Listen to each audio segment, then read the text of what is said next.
Welcome back to our Thursday reading of Luke chapter 19, verses 1 to 10. One of the things that has really helped open up scripture for me in recent years is to try and remember that the Bible is a collection of testimonies, and to particularly try and work out who it is who's telling us the story in any particular account. How do we know how this happened? Who told who? And this is a particularly good example. We have quite a lot of detail about Zacchaeus as Jesus meets him on the way into Jericho. He is described as a little man, a rich man and chief tax collector. But as you read it, you really get a sense of the excitement in the little man, and many of the films I've seen have tried to pick up that from the text as well.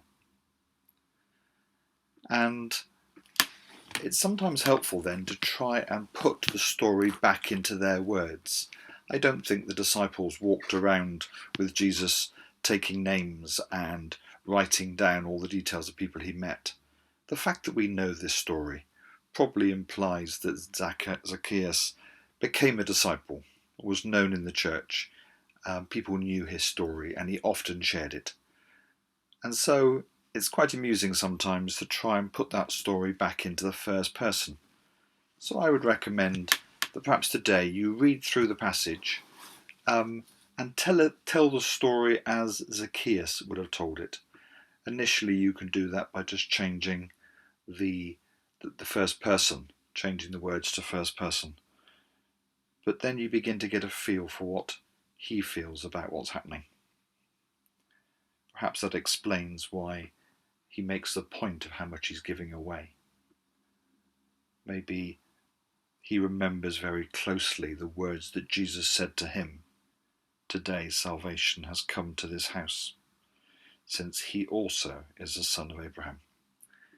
I can imagine Jesus saying that, and it really dawning on Zacchaeus what that really meant. So that's the challenge for today. Read this story as if you are Zacchaeus.